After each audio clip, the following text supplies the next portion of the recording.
Welcome to Sports Connection. I'm Darrin Joins, Williamson County Schools Athletic Director.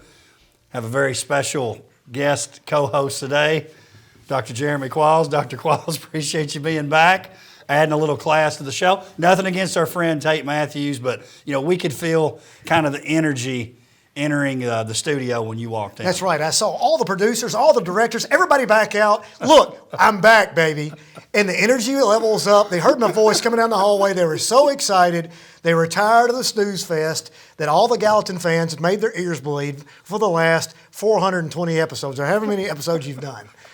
197. In all seriousness, I'm glad to be back. If they haven't tuned it off now, today will be a fun show. I appreciate you offering me, after you offered 10 other people to come back and do the show. No. Listen, so you're not in the starting lineup anymore. You're not the point guard anymore. Hurts me. But you are definitely the sixth man. Well, I appreciate it. And, those six-man awards go out pretty frequently and comeback players of the year. But in all seriousness, Tater's out on assignment. We're thinking about him today, and I'm just glad to be here. This show is near and dear to our hearts, all three of us. We love it. We love what we do for the system when it comes to athletics and what WCTV does to expose those kids. Tate, we love you. We miss you. And we'll see you in here next week. All right, let's do this, Dr. Cole's got a lot to talk about. So we had Region Wrestling Tournament. Williamson County Schools very well represented. We had 3 region team titles, and for those keeping score at home, there were only 3 available. Summit wins the region, Page wins the region, Fairview wins the region, obviously all in different regions. And we got district basketball coming up. That's kind of your sweet spot, Dr. Qualls. I know you like to say that you talk about wheel routes and those things, but let's admit it, that's all fake. Basketball's your sweet spot. It is, and like yourself, you do a great job of throwing those things to Tate. He can talk about it. But when we got to basketball, the tables flipped, so maybe I can help. However, we will be talking about Marshall County today. Those people, if they are watching, will be laughing, saying, that guy, sweet spot basketball? Don't think so. But anyways, you talk about Summit. Summit's been knocking on that door wrestling-wise. Coach Miller, what he's been doing out there every single year, man, inching closer and closer and closer. You can't say enough about what he's been doing out there. Well, and I like to put, guests like yourself on the spot, and you used to play it right down the middle, but now you're not playing it down the middle. Just to bring up an old segment, are you buying or selling on Fairview or Summit when it comes to – that's not probably the accurate way to do the segment, but it's close enough. Who are you going with? You've already missed the ball, my friend. Summit or Fairview? Were you talking about against each other? Which one am I buying? Well, I thought you were talking about mine stock. Now, just which program? Well, if you're talking about Fairview, you missed the bubble 3 years ago because what Bubba, Derek, and that crew has done out there is remarkable. You should have bought then. Now it's too high to buy. But I'm still on that bandwagon because I never sold my stock to begin with, Coach Joins. So I'm still on the Fairview side right now. I think that Coach Miller probably be upset with me. And he's been at a higher level classification-wise over the years. If you play in the 6 degrees of separation of Kevin Bacon, which one's better on paper because of that? But look at the track record and what's been happening at Fairview. I'm not selling right now, man. I'm on the Jackets bandwagon. And no one was on the Bubba Derek train. I know he's watching any earlier than myself. No, I have to say, you were the first to call that. We talked about it. Coach Derek, I apologize, but wrestling wasn't that forte outside of WWE and Tater's vision of that. But, you could see that coming. Look at what they brought. The first ever, if I'm not mistaken, am I right? The first ever state championship in team history at Fairview. That's right. Something to be proud about. You see those signs out there. You see those feeder programs getting those kids. There could be a 65-pound bantamweight coming through that jacket program in the near future. That leads me to another old school segment, the recruiting radar. Yes. We said last week, kind of breaking news, we didn't want to maybe get in trouble with TSSAA, but talk is that you drive by Fairview every day and have for years, and you got a youngster in your family who's a aspiring wrestler. I did. I actually was out there today, saw Coach Hughes. He always likes to give me a hard time about that. And I've said, if we continue on this trail of the wrestling world for this 8-year-old 65-pound bantamweight, the first person that lays that duffel bag full of $100 bills at my feet, we can talk about it. But no, in all seriousness, that is, we talk about this all the time. We talk about your past days in a former county that we won't mention over east of here. How important in that rural sector for those successful teams, the Uppermans of the world. Why are they successful? Because at the 8-year-old side, buddy, they're working hard, and it's a vertical alignment like you wouldn't see. That's what's happening out there. Well, and I think we've really, in wrestling in general, we've done that here. Yes. Coach Miller's the same way. You look at Southwest Williamson. That was non-existent before he got here. That's that Cleveland model, that East Tennessee model that is so successful in wrestling. We keep creeping up, creeping up, creeping up. Maybe it's our time to shine this year. Let's talk about those results. Again, the individual, or what the wrestling people like to call the traditional state tournament, the duels we had obviously last week. Now we're in the individual tournament. They recognize teams also, though. Brentwood finished second with 206 points. We're talking Double A, Region 7 held at Franklin. Summit wins for the third consecutive year. Brentwood had won the previous three. So you're seeing sort of a flipping of the script, so to speak. And it was interesting looking at Coach Smith and Coach Miller's comments. Coach Smith said, congratulations to them, but I'm frustrated by this. I don't like second. He's a competitor. Well, you got to think about what is the nickname of the Brentwood? What's their mascot? Brew wins. The Brew wins, where the region titles don't even make it. That's right. Outside the hallways, where most people put them in the trophy case. That's right. Right. So let's think about that, and then you see a little change of guard. Obviously, you wouldn't like that either. But hey, man. See, I'm even talking like Tate. Hey, man, what is Summit doing? Summit's doing everything. They're building it from the ground up. You got to give him credit, man, and he's doing a great job of doing it. And they're going to be tough to beat. Some highlights at 138. Landon DeSales had a great year for Summit. Won his third straight region title over Arash Yazdani of Brentwood. Jarvis Little wins at 126, his third straight.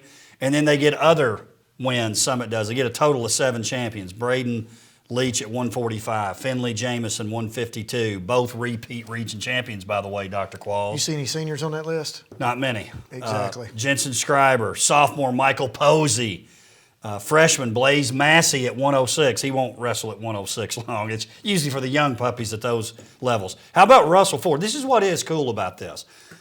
When you're talking about the individual tournament, if you're on a team that can win that individual title, great. But then you can also be an individual on a team that maybe isn't going to win it. Take a kid like Russell Ford at 120, his 4th straight region title from Indy. That's pretty special, That's Dr. pretty Clark. special. I mean, you think about it, and you start talking about Wilco's. This was always such a difficult Still is. to pick out the top 3 because you've got different classifications and who did this and who did that.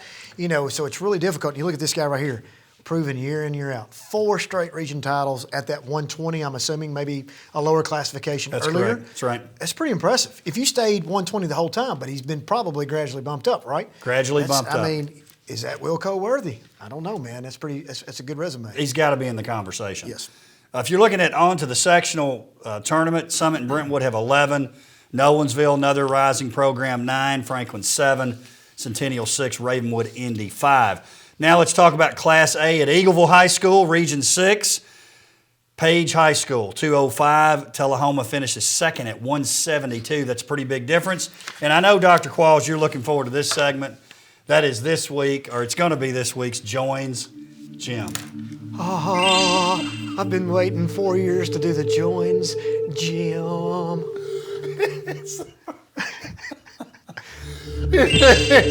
My arms are getting heavy. Come on. I'm holding this gym up. It's the first individual region championship for Page, a team regional title. The first one in the school's history. I thought they won like 20. That's their first in terms of wrestling. Oh, okay. Individual team title, their first one. Well, good for them. Congratulations. Well, you don't seem as excited as I was am. about it. I was just thinking when it's a Joins Gym, it's something really obscure. Well, listen, but I guess it is. Listen, it's It's every week. It's okay. But listen, sometimes if they're still watching by this, we're being successful if they're still watching. Congratulations, Coach Gray. I got to give you the Joins Gym. Thank you. Well, just keeping in mind sometimes it's stuff like, it's his third straight double-double. I mean, so this is pretty. No, it is. It is. That's congratulations. That's good.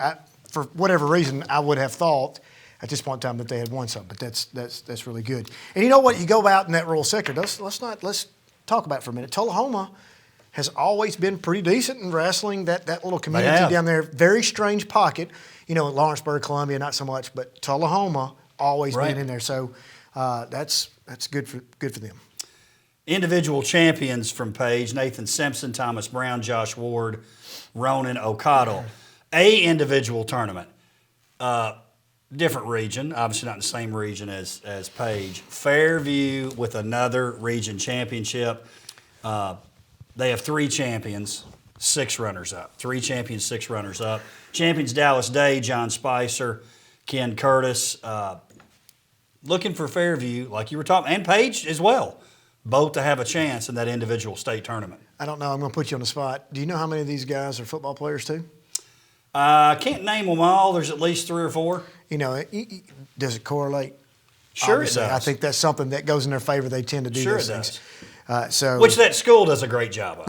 Right. Well, they have to. I mean, you're at the size of 700 enrollment. You don't have a full offensive and defensive team of enough kids to just on one sport in football. That's Think right. about that. So you got to have two-way kids on football. You got to have multi-sport athletes to be successful at that level.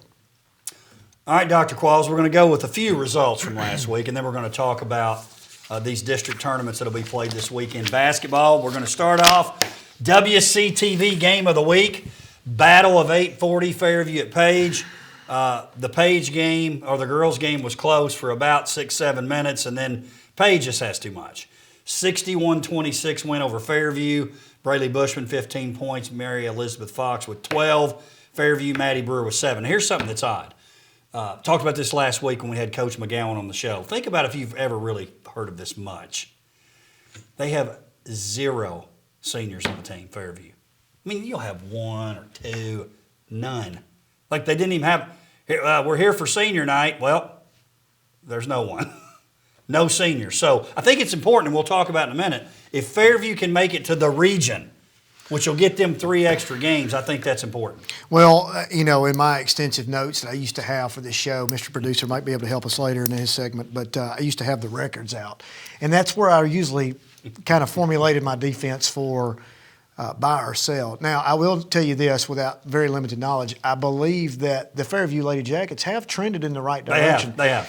And you know, if you don't have seniors and you're not winning, but you're in a lot of close games and you can win a couple every now and then, it's gonna pay off for you. I know that Audrey Cox, I think her younger sister may be still part of this team. I don't know that for a fact, but I think that she's one of their better players. But you got to figure, like you said, Page Lady Patriots have dominated this particular matchup for years, and just too many weapons. Too many weapons. Let's talk about that boys' game. Very exciting. Page 44, Fairview 42. It avenged an earlier loss, 49-40. In fact, it's the last loss that Page has had. They go undefeated in the district. They finished that off last week with a win over Marshall County. They beat Fairview, 11 straight wins.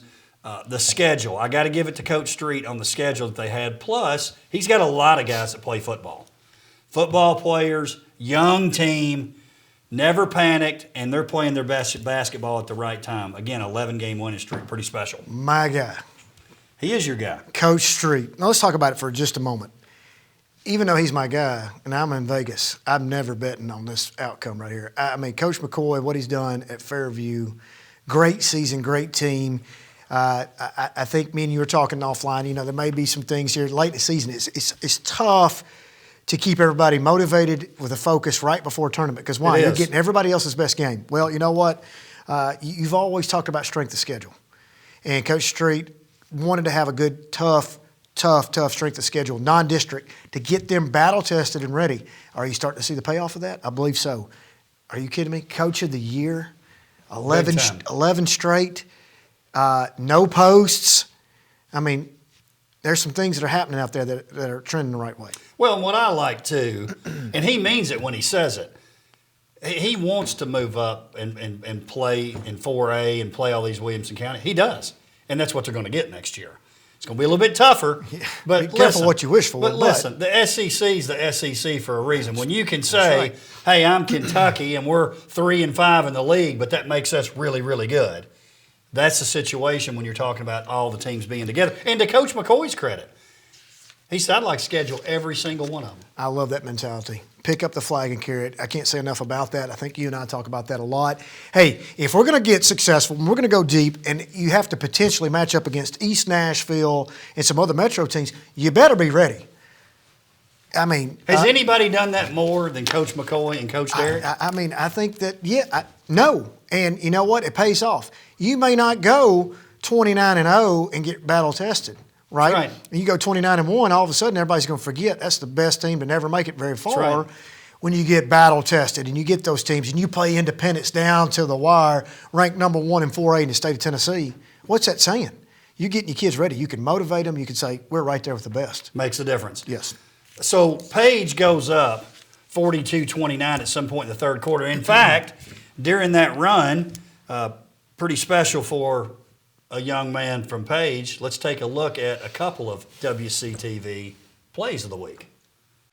Trying to create open space, but I also don't expect Fairview to come back and lay dead either. This is going to be a 4-quarter ball game. I'm sure. 3 is up, and it is good. So Page extends their lead by 9. So Isaac Power with a 3. It gets him 10 for the night. Page up by 7. And you know, the thing is, with the 3-point shot there, well, I was going to say something, but 34. Isaac Power. Isaac Powers is on He's feeling fire. it, yeah. Right there, Coach Jones. You talk about Isaac Power. That guy, sophomore. Coach Street's got him for 2 more years. He's in the conversations all the time. I don't know if they've selected their district all regular season team. You know he's going to be a part of that. Don't know that he's going to be player of the year, but you'd have to think he's going to be player of the year. I mean, I don't know if it's been announced yet, but yes, he's got a chance. Oh, he's got a chance. I like that. Hits the 3, gets the steal. What about the things that doesn't show up in the stat sheet that you see every week, Coach Jones? That leadership, handling the ball when the game's on the line, doing the small things. As a sophomore, he does those things for that team. Grant Snyder, Isaac Power, both with 12 for Fairview. John Sawyer, 15. Mays McCoy, 11. Battle of the Woods. I know you like this. It's a non-district game right now for some reason. Can you believe the Battle of the Woods? It doesn't even mean anything. It does, but thank goodness that's over with. Come next year, district game. Okay, so I think we've talked about this, and I have forgotten. Shocker, right? There's no way when they redistrict or reclassify that we can't have everybody together. This is asinine. All 8 in the same league next year. I mean that's the way it should be. That's the way it's supposed to be. But it's harder to make the region, Dr. Qualls. Much to the chagrin of some of the coaches. Look, if you want to be part of the best, you got to beat the best. And there's no. This is the saying I live by. No reason to prolong the inevitable. So let's go on and get it out early. But let's talk about what that could look like. Let's go back. I believe it was the year before you took over, the J.C. Grayson Murphy game.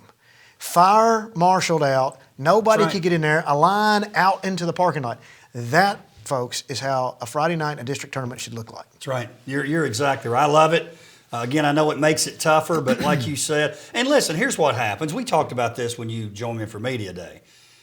Oh, we'll play each other. Then all of a sudden, well, we couldn't. We Coach is filled up. I don't have a slot. We couldn't work it out.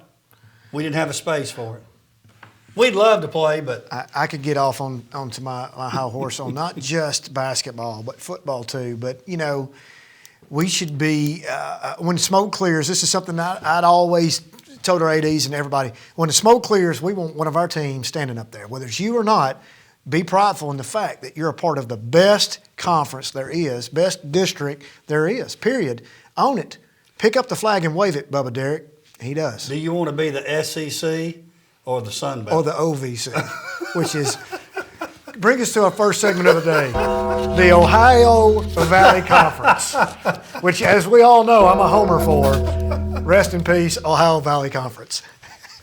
I love that we're bringing back, some blasts from the past. All right, so Battle of the Woods, Brentwood 62, Ravenwood 39. Brentwood, now they've been doing this all year. Tate loves the 3, by the way, especially in girls basketball. He thinks that's the biggest change he's seen. The number of girls that can hit the amount of threes that they hit. 14 threes. We act like we're going back to six-man basketball. No. Right? He just says he thinks that's the big improvement in girls. Okay. Girls with deeper range. Yes, okay. Play along here. I think it's fine. 14 threes. 14 for 31. 45%. And they've had several games with 14, 15 threes. What's the gold standard on percentage from three-point line? Above what? Well, I think if you're above 35, it's pretty good. Exactly. I was going to say 30 is usually the gold standard, right? If you're above that 30, 32% range, according to Al Cooper, you're in a great range of three-point shooting. Are you bringing that thing out again? 45. Not yet. 45% is off the charts. Are you kidding me? That's It strong. really is. Brentwood, they came off that earlier loss, 49-46 to Hillsborough. That's twice they've lost to them now in close games. Ravenwood only trailed 40-33 late, but I thought the big stat here, Ravenwood only had 3 players score. 2 of them in double figures, 1 with 2. That's not a great formula for beating a team like Brentwood. But again, Ravenwood trending in the right direction. They had won 3 straight district games. Ella Ryan, look at those stats, Dr. Qualls. 13.7 assists, 5 rebounds, 5 steals. One of the best around. And she's classified as a Sophomore. Exactly. She can play. She's legit. Nothing against Big Sis. Big Sis was great, but I knew in middle school that she was. Yeah. And Big Sis would be proud of that. Oh yeah, absolutely. The younger siblings always have the advantage. Yes. You can speak to that probably in your family. And 65-pound bantamweight. boys side, another great game. Kevin Spivey, the sophomore, a great play drawn up there by Coach Bond there at the end of the game. Scored as time expired. Out of bounds underneath the basket. The number one place you don't want to have to defend with 0.3 or more time left, right? Under the basket. It's really, really It's difficult. tough. I've won some games there. Believe it or not, I won a couple of games there, drew it up. We run a 1-4, right? You look at the play. We're going to run a 1-4 flat. Now, you got to make a choice as a defensive coach at Shackle Island at Beach back in the glory days, right? What do you do with the on-ball defender? What do you do? What do you do with the on-ball? You let him play center field or you guard the ball? Now, it may be depending on what you have. Well, at least you shade to the outside. Well, and also depends on what. If I've got a real big guy, I might put him on the ball, Yes, so you got to do yes, something a little tricky. Regardless. I'm going to show a hand at the ball no matter what. Regardless of what you do, that's a really, really Tough difficult. place. Who's one of the best at that collegiately or anywhere? Kevin Stallings was unbelievable. Bruce Pearl, I know you love Bruce Pearl. That's where I was going to go. Kevin Stallings was good too. But I'm just telling you, UT in the heyday with Bruce Pearl there, sideline out of bounds and baseline out of bounds, one of the most overlooked strategic places to score that people usually don't look for. It is. Ravenwood had won earlier 50-48, so Battle of Woods never disappoints. Daniel Cochran, 25 points, 6 threes. 25 points, they only scored 43. Cochran was not the one who hit the shot, right? No, Spivey, the sophomore. So there's your problem. Everybody in the defensive huddle, make sure we know where we are. You're putting the decision making in the hands of a junior, maybe a senior. They throw a little pick or they make a little move. Do we help? Do we not? Next thing you know, it splits decision. The sophomore results in a bucket. But I'm going to tell you this, and I think Coach Whitlock would say this too. I'd rather Spivey beat me than Cochran. Oh, any day. That's what I'm saying. In He the knows huddle, wide open hey, layup. we know where the ball's going. We make sure he doesn't take the ball out of, take him out of the equation. Then what happens? You open yourself up for that. And you're right. I can live with that all day. And he's like, you know what? We get beat at the buzzer by him. So be it. We're going to play. Let's motivate ourselves to get back to them and get revenge. Ravenwood led, again, this has happened a lot lately. Rocco Lamuno, 20 points. I thought this was the stat of the game. Threes. Brentwood hits 9. Ravenwood hits 5. You would expect a flip on that. Ravenwood really shoots the 3 well, so Brentwood obviously did a very good job in their zone. Didn't get as many threes as maybe they thought they would, and then Brentwood hits a bunch. Cochran hits 6. Rocco, Mike Lynn, Woodland product right there. I know Coach Lynn is always going to be proud of Rocco. Scoring 20. Rocco can get in there, score that bucket on the inside. That's pretty good. Are you saying Coach Lynn, they were doing a lot of individual work after practice? That move I just did right there probably would blow Coach Lynn's hamstring out. But Rocco was a good athlete. I think he's got a younger brother also playing, if I'm not mistaken. And I had the older brother. Older brother, he's the younger, yeah. But they're doing a good job. Coach Whitlock, we talk about this all the time. When we get into this conversation that you're about to have on the district tournament, he's going to have his team right there knocking on the door, regardless of athletic ability that they may or may not have. He's going to have them. Now listen, you and I have been on the bulletin. I think they made a T-shirt for us. I think they got a T-shirt that says mediocre I never called him mediocre. He's got a sign in the locker room that says, "Were you mediocre today?" Producing chicken salad today. How about that? Hey, whatever we can do to help you, Coach Whitlock, motivate your kids, please put this ugly mug and say that whoever, and all the kids are going to be like, who is that guy anyways? Which they say about me as well, to be fair. Let's look at some, just real quick before we move on to the tournaments. Look at those other scores. Anything that stands out to you there? I know one for me. Yes. I'm going to steal your thunder a little bit. Franklin beating Independence 53-52 last week. I'm going to be honest. I want one of our teams to advance far, and I think everybody in here, including the resident expert that seat I'm sitting in, would agree. You know, Independence at one time we felt like had the best chance to go deep. It concerns me a little bit. It concerns me this late. I think he'll circle the wagons and it'll be okay. I think this Centennial Hillsborough score stands out to me. Hillsborough #1 seed on the other side. Centennial right there. Everybody over kind of looks to them a little bit. That's right. That's twice. I'm telling you. That's twice. Hey, the thing I was going to say, Coach Jeremy Moe, give you a shout out. But J-Mo. maybe like Fairview, Independence may be a team. They're getting the best shot. Bored, man. They're ranked #1 in the state. It's like let's let's get to the tournament. Let's move it on. I'm tired of being the Super Bowl for everybody and storming the court and, you know, having a party if they happen to hit a last-second shot on us. I mean, let's get to the tournament. Won like 9 games 2 years ago, so they'll take that. I like how you got personal. Let's talk. No, I didn't know. I'm just saying that's what happened. So let's talk about this. Let's go into the brackets. So Pick 'em, we're a Snap. little short on time, but we're going to give it its due here. So we might go just a tad over, just a tad. Mr. Producer's okay. We got to give him a second. Girls basketball. We're going to start with the districts where we have the most teams. So we'll hit the Page and Fairview districts at the end. District 11 4A. Don't even try to keep up because it's impossible to keep up with who's in what district. But next year we'll be together. Starting out with the girls bracket. This will be played at Hillsborough. Hillsborough's the #1 seed. Brentwood 2, Franklin 3, Overton 4, Centennial 5. Everybody advances except the loser of the 4-5 game. What you got there, Dr. I got Qualls? Centennial. See you right there getting the win over Overton, getting in to play Hillsborough.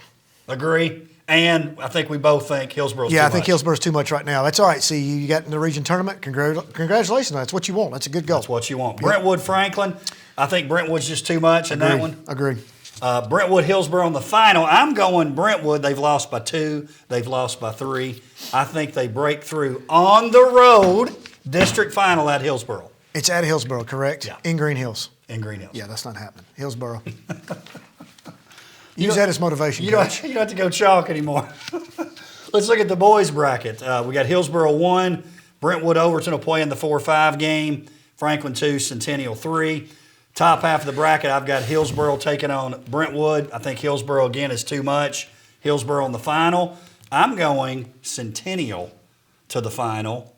Again, you were talking about Centennial. I agree with you. They get the 3 seed. I think it was a coin flip that got them 3. My boy Medalla, he's carrying them. He's also a marketing student for Coach Anderson, which you're you like that. You're going Franklin. I'm going to go Franklin Even right though there. you said Centennials? I said I like that score. It stuck out to me. That's what made me kind of question my pick earlier, honestly. But You're going Franklin. I'm going to go Franklin. So you got Franklin Hillsborough. I'm got saying Franklin, Hillsborough over Centennial in the final. I think that Centennial Franklin game might be the toughest game in the entire district. I mean, the entire tournament process to pick. It's a tough one. I'll tell you something else too. You better watch that 4-5 game. It's a little nerve-wracking game for Coach Bond. I think that they'll be fine, but that Never know in 4-5. It caused me pause, man. That 4-5 game's always nervous. So you got Hillsborough to win it. I've got Hillsborough, Coach Rodney Thweet, and the high-low doing it. Man, it hurts my soul to even say that. No, you know what? I may have it on paper. Forget that. Let's go Addies, man. Let's go. Let's go Admirals winning that. But I do think that Hillsborough's awful good this year. I'll tell you this: where we're going to get them is in the region. Okay. This district, I'm going. Hey, we all advance at that point, so it doesn't matter. So That's if you can right. beat them later, all right. So what are your thoughts, just real quick, about having a tournament where just to get one team eliminated? Oh, it's phenomenal. Yeah, let's keep going. Now we're going to go to district. And the clown 12 of the week. If we had the equipment out, it'd be the clown show of the week. Girls bracket at Nowensville. District 12, 4A. Nowensville's the top seed. Columbia Central 2, Indy 3. Ravenwood Summit, elimination game 4-5. Most of us thought, and if you go back to that Media Day show, we probably both said it. I thought that would be 1-2. They're 4-5. And the Qualls conundrum of the week would go for, I'm going to pick the 5 seed right here. I'm going with Old Sparty. I agree. I am I too. think Ali Rosani has a game. We forget about Johnston. She's going to hit 17 threes. I feel good about Summit. I think they haven't been. I don't think we've seen the real Summit all year. I think it's been a roller coaster ride. I think who's the master at getting them ready? Coach Wild. I think Coach Wild has an opportunity right here to really make some noise. So I think Summit pulls that off. Upset according to paper. I think they do too. And then, but I think Nolensville's going to be too much. Nolensville, I think, will beat Summit. Nolensville's got a really good team. Columbia Central, Indy. I'm going with Coach Hill and Indy. They're another team, up and down, helter skelter. You can't tell what to get. Man, they've seen some really good Independence teams, and I'm like, okay, there's the youth. But I'm with you on this. Indy all the way, man. Let's go. Nolensville winning it. Yeah, I think they're a little too much. I agree, and I'm going to say Summit gets all the way through for third. You're thinking maybe Columbia Central, right? Well, that last score causes pause. That doesn't matter. I get it. Blowout. But it wasn't. Yeah, I didn't like that. Can you make up 40 points in there somewhere? 30 points, whatever it was. You going with Columbia Central? I think so in that consolation game. It doesn't matter. No, it doesn't You got to matter. come in and you get yourself in a region to win. The third place game, also known as the don't have to win a tournament game and still advance. Yeah, I've seen a lot of games thrown there. Yeah, that's the. Well, let's don't get. Let's go, boys. District 12 4A, so same district. You've got Indy 1, Ravenwood and Nolens will play in the 2-3 game. Columbia Central Summit. I think Summit beats Columbia Central. They're the 5. Columbia Central's the 4. They beat them earlier in the year. They also beat Nolensville last week. So I'm going Coach Fay and Summit to set up a border battle I hope so. in the semifinal. Not so fast, my friend. Oh. I hope so. No, Central wins this. I'll tell you why. That last game they won, right? It was Summit won, about 2 weeks ago? And I think they're laying in the weeds on this one. I think Central squeaks by and then plays Indy, and Indy blows the doors off that game. So who do you have in that Ravenwood-Nolensville game? Ravenwood's won twice, close games. I've got Ravenwood. I agree. It's tough to beat somebody 3 times, but I just feel his team is more suited for this game. The tough to beat. I don't buy that. It is. It's tough to beat a good team once. Indy, Ravenwood, Okay. Indy in the championship. I agree. Indy. All right, now let's talk Fairview Page. Again, they're the only team from WCS in their individual brackets. Girls side, Page comes in at the 4 seed. Very good district in terms of Lincoln County, Lawrence County, Tullahoma, all good teams. Bottom line, I'll tell you this. I think Page beats number 1 seed Lincoln County. I think they turn around and beat number 2 seed Tullahoma in the final. I'm going with Coach Kaufman and the Page Patriots. What are you seeing there? I am seeing traditional AA rule basketball at its finest. That girls' league may be better than the 4A league. And this is going to be a tough tournament for Page to win. I'm just going to put it that way. I don't know that I have enough expertise to weigh in. That never stops you. I know. Well, you're right about that. Page wins and beats Spring Hill, given. This Lincoln County game causes pause for me. You get yourself in a region tournament. I think all 4 of these teams could sweep that other side. I do too. On that. So you need to get yourself in position to avoid Lincoln County in a second-round region to go to the sub-state. That's my opinion. Can they beat Lincoln County? Absolutely. You're going to say Page is going to beat them. I don't know. I'm going to have to say, you know what? Let's go on WCS all the way. What are you talking about? Page is winning this. Boys side, undefeated during the season. I'm still going with Page. But I'll tell you this, I'm going Marshall County as the number 3 seed to make the final. Page. What about? I love the Tigers. I still have some swag from the Tigers. All right, look at. Well, I bet it was awesome too. It was awesome. I'm just telling you right now. We look good losing. Hey, listen, you gotta at least look good. I don't wish ill will on Marshall County. They may be watching the show. They're not That's watching. good. Fairview girls and boys. So, tale of 2 sports, or tale of 2 divisions, girls division, boys. Fairview girls, towards the bottom of the league, they're the 4 seed. Fairview's the favorite on the boys' side coming in. But I'm going to tell you this, and I said it earlier, Fairview is going to make it to the region in girls. I think they win that first one over Heritage. I don't think they win another one, but it gets them into the region tournament, which is important. Being a part of the region tournament is pretty big when you've had to have these rebuilding programs like this. That's a huge step for him and his program. I think they get in like you. They win 1, but that's enough to get in. Give your kids motivation. No seniors. What about on the boys' side? Fairview's the number 1 seed. I think they're going to win it, but who are they going to play in the final? In my mind, Cheatham County as a 3 seed beats Heritage. I think you're right. They have the magic still of the Cubs mascot. And why is that special? Well, I mean, there was a former coach that took that Cubs mascot and put it on after he got ejected from a game way back in the 90s, and he was putting the Cub head on. I think the mystique of Al Cooper still lives in Cheatham County, but not enough. You think they make the finals? I think they make the finals, but Fairview agree. runs that up. I agree. Yep. Dr. Qualls, I'm exhausted. hate that Tate couldn't be with us. We want him back, but we're glad you could step up and be the sixth man that you are. I can't wait to see the Twitter feedback and replies of please never invite that guy back. To all of our Gallatin friends out there whose ears are bleeding right now, we love you. Thanks for joining me today. I love it, man. Thank you, It's buddy. pretty special. It is. Thank you. Thank you for joining us for Sports Connection. We'll see you next time.